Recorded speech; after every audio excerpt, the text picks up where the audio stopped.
Welcome back to my channel.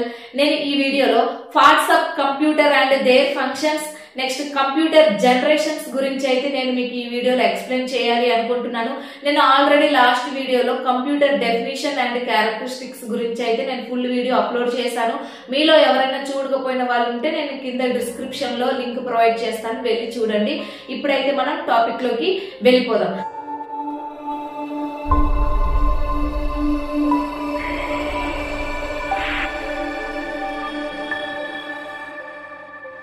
First మనం parts of computer లోని భాగాల గురించి అయితే తెలుసుకుందాం. కంప్యూటర్ లోని ప్రధానంగా 3 భాగాలు ఉంటాయి. కంప్యూటర్ లోని ప్రధానంగా ఎన్ని భాగాలు ఉంటాయండి? 3 భాగాలు ఉంటాయి. అది ఫస్ట్ వన్, డేటా ఇన్పుట్ కోసం ఉద్దేశించబడినటువంటి ఇన్పుట్ డివైస్. డేటా ఇన్పుట్ కోసం ఉద్దేశించబడినటువంటి ఇన్పుట్ డివైస్. డేటాను ప్రాసెస్ చేయడం కొరకు ప్రొసీజర్. డేటాను ప్రాసెస్ చేయడం కొరకు ప్రొసీజర్. అదే విధంగా అందించిన సమాచారాన్ని బయటికి ఇచ్చేటందుకు అవుట్పుట్ డివైస్.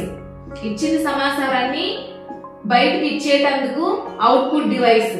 కంప్యూటర్ లో ప్రధానంగా ఎన్ని భాగాలు ఉంటాయండి? 3 భాగాలు. ఇన్పుట్ డివైస్, ప్రొసీజర్, అదే విధంగా అవుట్పుట్ డివైస్. మనం ఇప్పుడు ఇన్పుట్ డివైస్ అంటే ఏంటో ముందు తెలుసుకుందాం. కంప్యూటర్ ముందు కూర్చున్న వ్యక్తి అందించిన డేటాను ఇన్పుట్ డివైస్ అని అంటారు. ఈ input device keyboard, mouse input పరికరాలుగా పనిచేస్తాయి. నెక్స్ట్ అందించిన డేటాను ఆలోచించి తర్వాత పని ప్రారంభించేది సెంట్రల్ ప్రాసెసింగ్ యూనిట్. అందించిన డేటాను ఆలోచించి తర్వాత పని ప్రారంభించేది ఏంటి? Central processing unit, CPU. అందించిన సమాచారాన్ని అంటే అందించిన డేటాని ఆలోచించి తర్వాత పని ప్రారంభించేది central processing unit.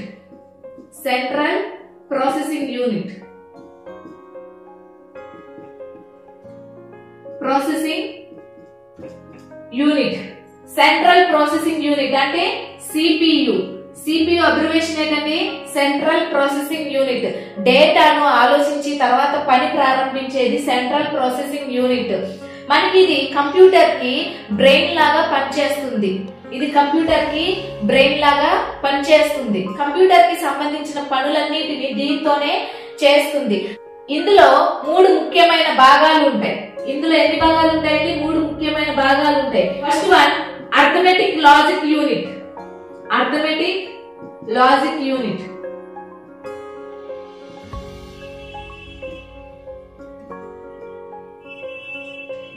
Second one, control unit. Second one, control unit. Third one, memory. Third one, memory. సిపియులో ప్రధానంగా 3 భాగాలు ఉంటాయి. అది first one arithmetic logic unit, second one control unit, third one memory. మనకి ఇక్కడ ఫస్ట్ అర్థమెటిక్ లాజిక్ యూనిట్ గురించి తెలుసుకుందాం. ఈ అర్థమెటిక్ లాజిక్ యూనిట్ అనేది కంప్యూటర్ కి సంబంధించిన కూడికలు, తీసివేతలు వంటివి చేస్తుంది. అదే విధంగా ఈ కంట్రోల్ యూనిట్ అనేది కంప్యూటర్ కి సంబంధించిన అవుట్పుట్ డివైస్, ఇన్పుట్ డివైస్ ను నియంత్రిస్తుంది. నెక్స్ట్ మెమొరీ అనేది 2 విధాలుగా ఉండి సమాచారాన్ని భద్రపరుస్తుంది. అది first one RAM, second one Rome. RAM నే ర్యాండమ్ యాక్సెస్ మెమొరీ అని అంటారు. RAM నే ర్యాండమ్ యాక్సెస్ మెమొరీ. రోమ్ ని రీడ్ ఓన్లీ మెమొరీ. రోమ్ ని రీడ్ ఓన్లీ మెమొరీ. RAM యొక్క అబ్రివేషన్ ఏంటండి? Random access memory. రోమ్ యొక్క abbreviation read only memory. Memory ఎన్ని రకాలండి? 2 రకాలుగా ఉండి సమాచారాన్ని భద్రపరుస్తుంది. ఈ ర్యామ్ మెమొరీని ప్రైమరీ మెమొరీ అని అంటారు. ర్యామ్ మెమొరీని ఏమంటారండి? ప్రైమరీ మెమొరీ అని అంటారు. ఈ రోమ్ మెమొరీని సెకండరీ మెమొరీ అని అంటారు. ఈ రోమ్ మెమొరీని సెకండరీ మెమొరీ అని అంటారు. మనకి మెమొరీ గురించి సపరేట్ గా చెప్పుకునేటప్పుడు క్లుప్తంగా మీకు చెప్తాను. ర్యామ్ రోమ్ గురించి మీకు ఎక్స్ప్లెయిన్ చేసేటప్పుడు క్లుప్తంగా ఎక్స్ప్లెయిన్ చేస్తాను. ఇప్పుడైతే ర్యామ్ అంటే ఏంటి, రోమ్ అంటే ఏంటి, అది ఏ మెమొరీ అంటారు అనే దాని గురించి అయితే మీకు ఎక్స్ప్లెయిన్ చేస్తున్నాను. జస్ట్ మీకు తెలియజేస్తున్నాను. మెమొరీ గురించి మీకు ఎక్స్ప్లెయిన్ చేసేటప్పుడు అసలు ర్యామ్ అంటే ఏంటి, దాని యొక్క పనితీరు ఏంటి, రోమ్ అంటే ఏంటి, దాని యొక్క పనితీరు ఏంటి, దాని గురించి అయితే క్లుప్తంగా నేను ఎక్స్ప్లెయిన్ చేస్తాను. ఇప్పుడైతే జస్ట్ దీన్ని ఏమంటారనే దాని గురించి మీకు చెప్తున్నాను. ర్యామ్ అంటే ర్యాండమ్ యాక్సెస్ మెమొరీ, రోమ్ అంటే రీడ్ ఓన్లీ మెమొరీ. ర్యామ్ నే ప్రైమరీ మెమొరీ అని అంటారు, రోమ్ నే సెకండరీ మెమొరీ అని అంటారు. Next output device. నెక్స్ట్ ఏంటండి, అవుట్పుట్ డివైస్. మనం అందించే సమాచారాన్ని కంటికి ఎదురుగా చూపించేది మానిటర్. ఇది అవుట్పుట్ యూనిట్ గా ఉంటుంది. ఈ మానిటర్ మనం బ్లాక్ అండ్ వైట్ మరియు కలర్ చిత్రాల రూపంలో మనకి కనిపిస్తుంది. మనకి అవసరమైతే ఈ మానిటర్ మీద చూపించేదాన్ని మనం ప్రింటర్ సహాయంతో ప్రింట్ తీసుకోవచ్చు. ఇది కంప్యూటర్ లోని భాగాలు. కంప్యూటర్ లోని భాగాలు ఎన్ని భాగాలంటే ప్రధానంగా input device, processing, central processing unit, next output device. దీనిలోని 3 రకాలు ఉంటాయి. అర్థమెటిక్ లాజిక్ యూనిట్, అదే విధంగా కంట్రోల్ యూనిట్, మెమొరీ. నెక్స్ట్ ఈ పాయింట్స్ నుంచి బిట్ ఏ విధంగా తయారు చేసుకోవచ్చు అంటే, కంప్యూటర్ లో ప్రధానంగా ఎన్ని భాగాలు ఉంటాయి, 3 భాగాలు ఉంటాయి. Input device, central processing unit, next output device. CPU అనగా అబ్రివేషన్ ఏంటి, సెంట్రల్ ప్రాసెసింగ్ యూనిట్ అని అడిగే అవకాశాలు ఉంటాయండి. నెక్స్ట్ సెంట్రల్ ప్రాసెసింగ్ యూనిట్ లో ప్రధానంగా ఎన్ని భాగాలు ఉంటాయి, 3 భాగాలు ఉంటాయి. Arithmetic and logic unit, control unit, memory. Next RAM యొక్క abbreviation random access memory, ROM యొక్క abbreviation read only memory. Next primary memory అని దేన్ని అంటారు, ర్యాండమ్ యాక్సెస్ మెమొరీని అంటారు. సెకండరీ మెమొరీ అని దేన్ని అంటారు, రీడ్ ఓన్లీ మెమొరీకి అంటారు. నెక్స్ట్ అర్థమెటిక్ లాజిక్ యూనిట్ దేనికి సంబంధించింది, సిపియు కి సంబంధించింది. ర్యామ్ అనగా అదొక మెమొరీయా, లేకపోతే సిపియునా, మానిటరా, మౌసా, కీబోర్డా అని కూడా అడిగే అవకాశాలు ఉంటాయి. నెక్స్ట్ కీబోర్డ్, మౌస్ అనేది దేనికి డివైస్ గా పనిచేస్తాయి, ఇన్పుట్ డివైస్ గా పనిచేస్తాయి. మానిటర్ దేనికి డివైస్ గా పనిచేస్తుంది, అవుట్పుట్ డివైస్ గా పనిచేస్తుంది. నెక్స్ట్ మనం అందించే సమాచారాన్ని ఆలోచించి తర్వాత పని ప్రారంభించేది ఏది, సిపియు. నెక్స్ట్ మనం అందించే సమాచారాన్ని బయటికి ఇచ్చేటటువంటి యూనిట్ ఏది, అవుట్పుట్ డివైస్. ఈ విధంగా అయితే బిట్ అడిగే అవకాశాలు ఉంటాయి. ఈ విధంగా మనం కూడా బిట్ అనేది తయారు చేసుకోవచ్చు. మీరు పార్ట్స్ ఆఫ్ కంప్యూటర్ ఈ విధంగా మీరు పట్టిక వేసుకున్నట్లయితే, టేబుల్ అనేది వేసుకున్నట్లయితే మీరు ఈజీగా గుర్తు పెట్టుకోవచ్చు. Input device, keyboard, mouse, next CPU central processing unit. దీనిలో 3 భాగాలు, arithmetic logical unit, control unit. మెమొరీలో 2 types, primary memory, secondary memory. Next output device అంటే మానిటర్. ఈ విధంగా కానీ మీరు టేబుల్ వేసుకున్నట్లయితే మీరు ఈజీగా గుర్తు పెట్టుకోవచ్చు. ఇప్పుడు కంప్యూటర్ జనరేషన్స్ గురించి అయితే నేను మీకు ఎక్స్ప్లెయిన్ చేయాలి అనుకుంటున్నాను. కంప్యూటర్ల యొక్క జనరేషన్స్.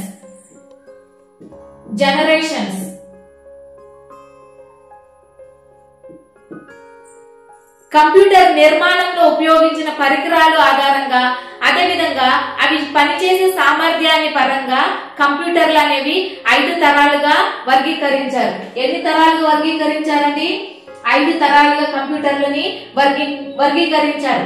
అందులో ఫస్ట్ జనరేషన్ కంప్యూటర్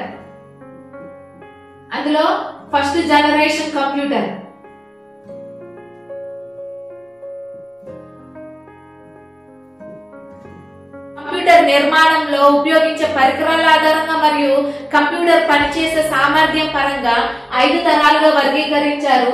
అందులో ఫస్ట్ జనరేషన్ కంప్యూటర్ గురించి చెప్పుకుందాం. ఈ ఫస్ట్ జనరేషన్ కంప్యూటర్ అనేది 1940 to 1956 వరకు ఉండేది ఫస్ట్ జనరేషన్ కంప్యూటర్స్. ఈ ఫస్ట్ జనరేషన్ కంప్యూటర్ తరాన్ని వాక్యూమ్ ట్యూబ్ కంప్యూటర్ జనరేషన్ గా వ్యవహరించేవాళ్ళు. ఈ వాక్యూమ్ ట్యూబ్ లీడ్ ఫ్రస్ట్ అనే శాస్త్రవేత్త మొట్టమొదటిసారిగా తయారు చేశారు. వాక్యూమ్ ట్యూబ్ అనేది లీడ్ ఫ్రస్ట్ అనే శాస్త్రవేత్త మొట్టమొదటిసారిగా తయారు చేశారు. ఈ వాక్యూమ్ ట్యూబ్ అనేది ఒక ఎలక్ట్రానిక్ స్విచ్. నెక్స్ట్ ఈ వాక్యూమ్ ట్యూబ్ అనేది చాలా ఖరీదైనది. ఖరీదైనది. ఇది పరిమాణంలో పెద్దదిగా ఉండడం వలన ఎక్కువ స్థలాన్ని ఆక్రమించడంతో పాటు ఎక్కువ వేడిని ఉత్పత్తి చేసేది, అదే విధంగా ఎక్కువ విద్యుత్తుని కూడా ఉపయోగించుకునేది. నెక్స్ట్ ఇవి దీని యొక్క పనితీరు నెమ్మదిగా ఉండడం వలన దీని వల్ల సమస్యలు తలెత్తుకుంటూ వచ్చేవి. ఈ వాక్యూమ్ ట్యూబ్ అనేది పరిమాణంలో పెద్దవిగా ఉండి ఎక్కువ స్థలాన్ని ఆక్రమించేది, అదే విధంగా ఎక్కువ విద్యుత్తుని కూడా ఉపయోగించుకునేది, నెక్స్ట్ ఎక్కువ వేడిని ఉత్పత్తి చేసేది, నెక్స్ట్ చాలా ఖరీదైనది, అదే విధంగా పనిచేసే తీరులో చాలా నెమ్మదిగా పనిచేయడం వలన దీని వల్ల సమస్యలు తలెత్తుకుంటూ వచ్చేవి. ఇది ఫస్ట్ జనరేషన్ కంప్యూటర్ 1940 to 1956. ఈ ఫస్ట్ జనరేషన్ కంప్యూటర్ నుంచి బిట్స్ మనం ఏ విధంగా తయారు చేసుకోవచ్చు అంటే, ఫస్ట్ జనరేషన్ కంప్యూటర్ ఏ ఇయర్ కి సంబంధించింది 1940 to 1956. ఈ వాక్యూమ్ ట్యూబ్ జనరేషన్ గా దేన్ని అంటారు? ఫస్ట్ జనరేషన్ కంప్యూటర్ అని అంటారు. నెక్స్ట్ ఫస్ట్ జనరేషన్ కంప్యూటర్ దేని తరంగా వ్యవహరిస్తారు? వాక్యూమ్ ట్యూబ్ కంప్యూటర్ తరంగా వ్యవహరిస్తారు. వాక్యూమ్ ట్యూబ్ పరిమాణంలో ఏ విధంగా ఉంటుంది? పెద్దదిగా ఉంటుంది. ఎక్కువ విద్యుత్తుని ఉపయోగించుకునే తరాన్ని దేన్ని అంటారు? First generation computer. Vacuum tube ఎవరు కనుగొన్నారు? లీడ్ ఫ్రస్ట్ అనే శాస్త్రవేత్త కనుగొన్నారు. ఈ విధంగా అయితే బిట్ అడిగే అవకాశాలు ఉంటాయి. Next second generation computer. Next ఏంటండి? Second generation computer.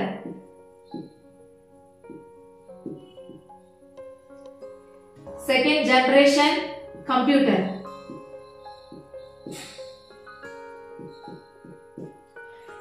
ఈ సెకండ్ జనరేషన్ కంప్యూటర్ 1956 to 1963 మధ్యలో ఉండేది. ఈ సెకండ్ జనరేషన్ కంప్యూటర్ అనేది 1956 to 1963 మధ్యలో సెకండ్ జనరేషన్ కంప్యూటర్ ఉండేది. ఈ సెకండ్ జనరేషన్ కంప్యూటర్ అనేది ట్రాన్సిస్టర్లు తరంగా వ్యవహరించేవాళ్ళు. ఏంటంటే సెకండ్ జనరేషన్ కంప్యూటర్ అనేది ట్రాన్సిస్టర్స్ తరంగా వ్యవహరించేవాళ్ళు. ఈ ట్రాన్సిస్టర్స్ అనేది అమెరికాలోని బెల్ లాబొరేటరీస్ లో పనిచేసిన విలియం షాక్లీ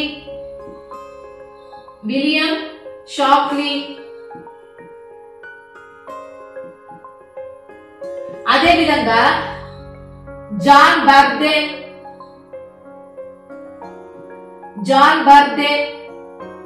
వాల్టర్ బ్రెటైన్,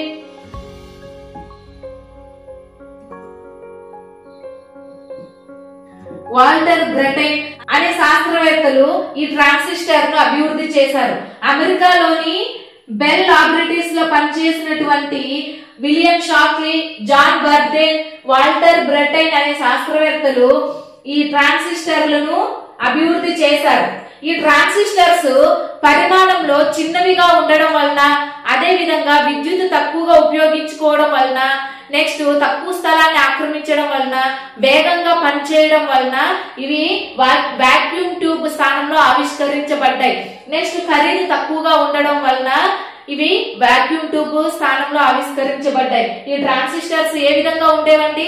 పరిమాణంలో తక్కువగా ఉండడం వలన, తక్కువ స్థలాన్ని ఆక్రమించి, అదేవిధంగా ఖరీదు తక్కువగా ఉండడం వలన, వేగంగా పనిచేయడం వలన, నెక్స్ట్ తక్కువ విద్యుత్తుని ఉపయోగించుకోవడం వలన ఇది వాక్యూమ్ ట్యూబ్ స్థానంలో ఆవిష్కరించబడ్డాయి. ఈ ట్రాన్సిస్టర్స్ ఉపయోగించడం వలన తయారు చేయబడినటువంటి కంప్యూటర్లు వేగంగా పనిచేయడం వలన, పరిమాణంలో చిన్నవిగా ఉండడం వలన, ఖరీదు తక్కువగా ఉండడం వలన వ్యాపార అవసరాలకు కంప్యూటర్లు వినియోగించేవాళ్ళు.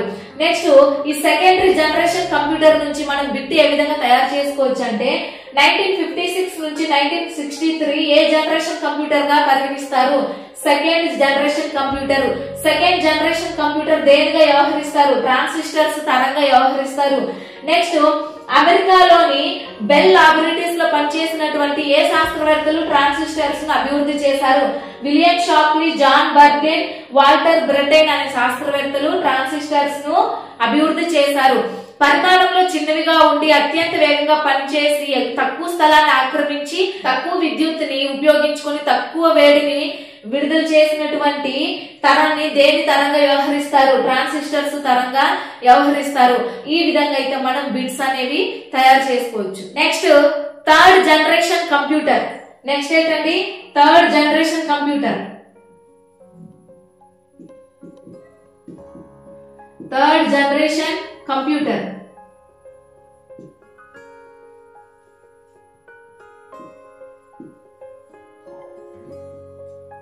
థర్డ్ జనరేషన్ కంప్యూటర్ ఇది దీని యొక్క ఈ థర్డ్ జనరేషన్ కంప్యూటర్ 1964 టు 1971 సంవత్సరం వరకు ఉండేది.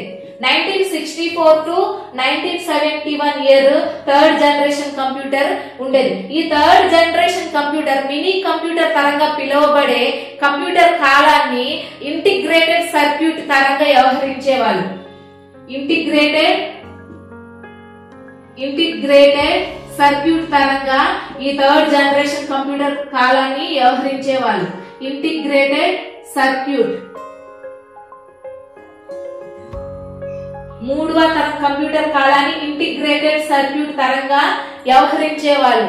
మనకి ట్రాన్సిస్టర్స్ అదే విధంగా రెసిస్టర్స్ కెపాసిటర్స్ అనేవి ఒక చిన్న ప్లాస్టిక్ షీట్ లో బంధించడం ద్వారా ఇంటిగ్రేటెడ్ సర్క్యూట్ అనేది ఏర్పడుతుంది. ఇంటిగ్రేటెడ్ సర్క్యూట్ అనేది టెక్స్టాల్స్ ఇన్స్ట్రుమెంట్స్ కార్పొరేషన్ లో పనిచేసిన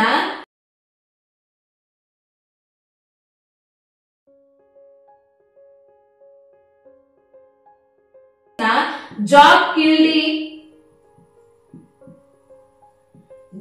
అండ్ కిల్డీ నెక్స్ట్ నాయల్ రాబర్ట్ అనే శాస్త్రవేత్తలు కనుగొన్నారు. నాయల్ రాబర్ట్ అనే శాస్త్రవేత్తలు ఈ ఇంటిగ్రేటెడ్ సర్క్యూట్ ని కనుగొన్నారు. టెక్స్టాల్ ఇన్స్ట్రుమెంట్స్ కార్పొరేషన్ సంస్థలో పనిచేసినటువంటి జాక్ కిల్డీ, నాయల్ రాబర్ట్ అనే శాస్త్రవేత్తలు ఈ ఇంటిగ్రేటెడ్ సర్క్యూట్ ని కనుగొన్నారు. ఈ థర్డ్ జనరేషన్ కంప్యూటర్ నుంచి మనం ఏ విధంగా బిట్స్ తయారు చేసుకోవచ్చో తెలుసు.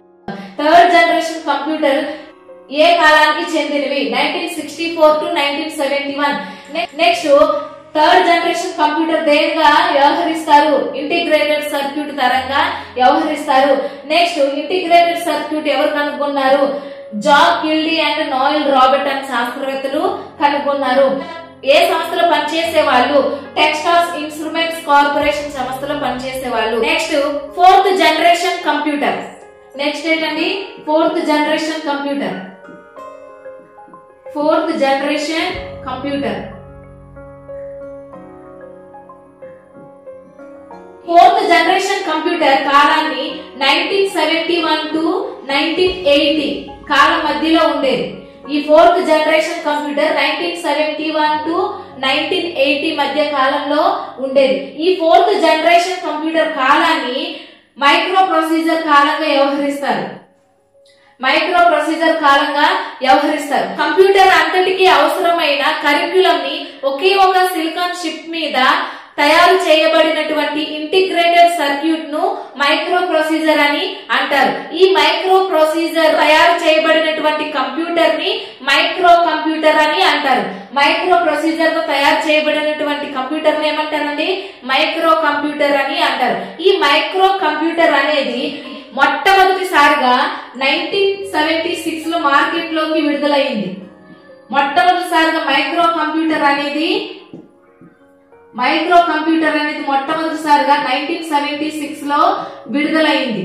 మైక్రో కంప్యూటర్ అనేది MIT సంస్థ అధినేత అయినటువంటి ఎడ్వర్డ్ రాబర్ట్ రూపొందించి విడుదల చేశారు. ఎవరండి? ఈ మైక్రో కంప్యూటర్ అనేది MIT సంస్థ అధినేత అయినటువంటి ఎడ్వర్డ్ రాబర్ట్ రూపొందించి విడుదల చేశారు. ఎవరండి? Edward Robert. ఇతనెవరు? MIT సంస్థ అధినేత. మనకి ఫోర్త్ జనరేషన్ నుంచి బిట్ ఏ విధంగా తయారు చేసుకోవచ్చో తెలుసుకుందాం. ఫోర్త్ జనరేషన్ కంప్యూటర్ గా ఏ కాలాన్ని వ్యవహరిస్తారు? 1971 టు 1980. ఫోర్త్ జనరేషన్ కంప్యూటర్ తరాన్ని దేనిగా వ్యవహరిస్తారు? మైక్రో ప్రొసీజర్ తరంగా వ్యవహరిస్తారు. నెక్స్ట్ ఈ మైక్రో కంప్యూటర్ ఏ సంవత్సరంలో మార్కెట్ లోకి విడుదలైంది? 1976. ఈ మైక్రో కంప్యూటర్ ఎవరు రూపొందించి విడుదల చేశారు? Edward Robert. MIT సంస్థ యొక్క అధినేత ఎవరు? Edward Robert. నెక్స్ట్ కంప్యూటర్ అంతటికి అవసరమైన కరిక్యులం ని ఒకే ఒక సిలికాన్ చిప్ మీద తయారు చేసిన ఇంటిగ్రేటెడ్ సర్క్యూట్ ని ఏమంటారు? మైక్రో ప్రొసీజర్ అని అంటారు. మైక్రో ప్రొసీజర్ తో తయారు చేసినటువంటి కంప్యూటర్ ని ఏమంటారు? మైక్రో కంప్యూటర్ అని అంటారు. ఈ విధంగా అయితే మనం బిట్స్ అనేవి తయారు చేసుకోవచ్చు. Next fifth generation computers. Next ఏంటండి fifth generation computers. Fifth generation computers.